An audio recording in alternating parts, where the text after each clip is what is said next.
Hey guys, Matt here. Welcome to Learn to Discern. A number of years ago, Bethel Music put out a song entitled It Is Well. And that song was supposed to be somewhat of a remake of the old classic hymn It Is Well, written by Horatio Spafford.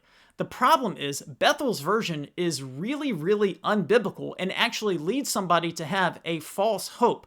So we're going to look today at those two different songs, and we're going to see why it is so important that you take the time to actually assess the theology behind the music that you listen to. But before we get to our assessment, if you guys want to help promote Christian content here on YouTube, please go ahead and take a second now to subscribe to my channel, and thank you in advance. Okay guys, we have to start our assessment by looking at the lyrics for the classic hymn, It Is Well. If you know a little bit of the backstory for this song, you know it was written by a man named Horatio Spafford, and Horatio's wife and kids were traveling in a ship across the Atlantic. The ship sank and all of his kids passed away. Only his wife survived, and the story goes that sometime later, some people will say very shortly thereafter, some people say a few years later, but sometime after that, he penned the words to It Is Well. And look at the message, such a beautiful message that is conveyed in this song. When peace like a river attendeth my way, when sorrows like sea billows roll, whatever my lot thou hast taught me to say, it is well with my soul. What's the point?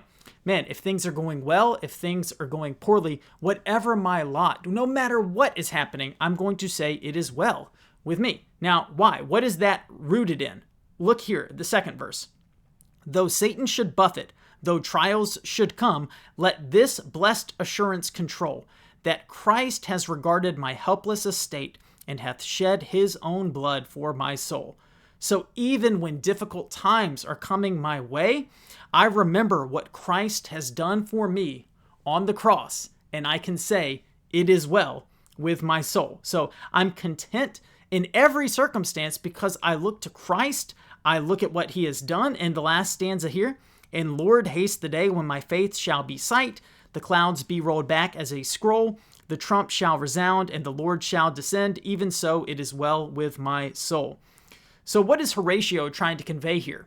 He's conveying the fact that even in the midst of losing all of his children in a terrible tragedy, even though that's a really horrific time, he remembers what Christ has done for him. He remembers the fact that he's going to be with God in eternity. He thinks about all of these things, and he can say, it is well, I am content, I am at peace. Now, let's contrast that with Bethel Music and their remake, I guess, of It Is Well. It's supposed to be based loosely off of that, but you're going to see that the messages could not be more different. So look at verse 1. Okay. Grander earth has quaked before, moved by the sound of his voice. Seas that are shaken and stirred can be calmed and broken for my regard. So the person writing this is going through potentially a difficult time, but they are saying, hey, seas are shaken, being shaken and stirred, but they can be calmed and broken for my regard. So basically they're saying, God can fix my circumstances. Okay? You notice how that's already quite a bit different than Horatio, who said, no matter what, I'm going to say it is well. The message being conveyed here is God can fix my circumstances. But it goes farther than that, because look at verse 2. Now it's beyond can fix my circumstances. Look at this. Far be it from me to not believe, even when my eyes can't see.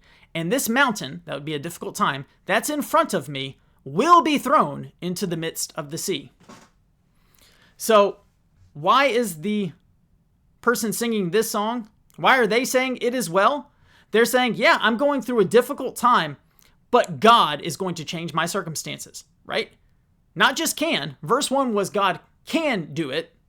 He is able to do it, which we would all agree. God is able to fix all sorts of circumstances and change them, right? We know he can. But verse 2 makes it clear. He's going to. So in Bethel's version, why is a person saying it is well? They are saying it is well because God's going to change my circumstances. Not because the person is content, not because the person is thinking upon Christ and thinking upon eternity, but falsely presuming upon God that he will fix your circumstances. You do not have a promise in Scripture that in the here and now, the difficult times that you are going through are automatically going to be fixed in the way that you would probably desire. Now, you do have real promises that say that God will use even the really difficult situations, even the worst situations. God will use those for good in the life of a believer. That's very true. He'll be with you through those trials, but you don't have a promise. Like if you have a poor health diagnosis, you don't have a promise that you're going to be healed in the here and now. If you have a difficult relationship, you don't have a promise that it's going to get better here on earth. You don't have those promises. So what is Bethel doing? They are teaching you not to be content, but to believe in potentially in false promises. Basically, it is a false promise. This is not a real promise of Scripture. And when going through this, I thought about Philippians chapter 4. Look at what Paul says here. Not that I am speaking of being in need, for I have learned in whatever situation I am to be content. I know how to be brought low, and I know how to abound in any and every circumstance. I have learned the secret of facing plenty and hunger, abundance and need. I can do all things through him who strengthens me. Paul talks about the secret to contentment. Whether he has a lot, whether he has a little, he doesn't say, I just know that, hey, this mountain in front of me, it's going to be moved away, and I'm going to overcome it in the here and now. He doesn't say that. He's like, I look to Christ, and I can be content in every circumstance. Or look at 1 Peter chapter 4. Look at the heading. Suffering as a Christian.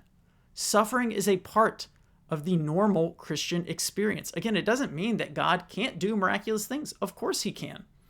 But if your hope is rooted in the fact that God is going to change your circumstances, that is not true biblical hope. That is not what we are supposed to be looking for.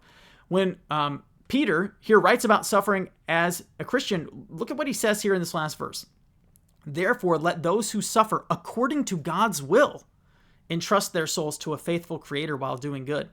According to God's will. Sometimes it is God's will for you to suffer. Why? It's not because he's being mean. He's using your suffering to conform you into the image of Christ.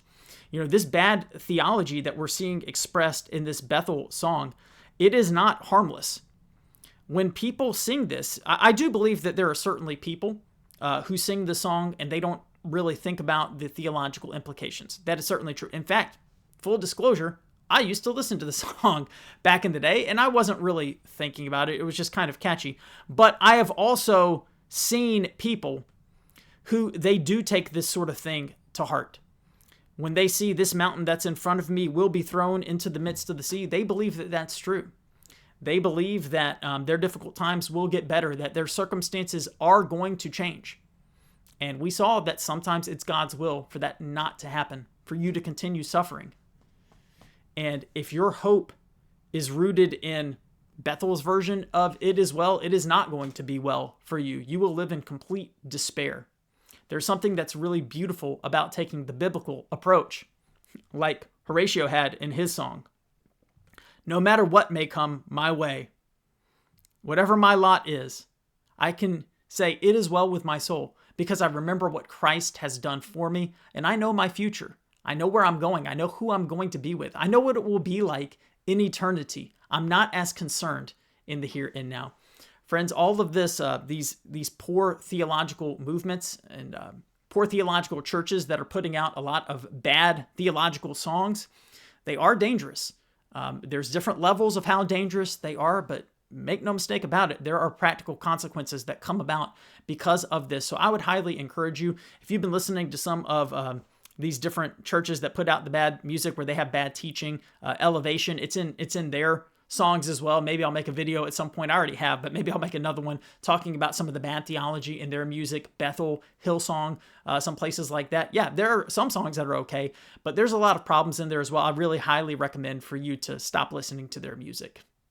All right, guys, I hope today's content was helpful to you. If it was and you want to help get content like this out to more people on the internet, please take a second now to subscribe to my channel. Thank you so much for watching, and until next time, God bless.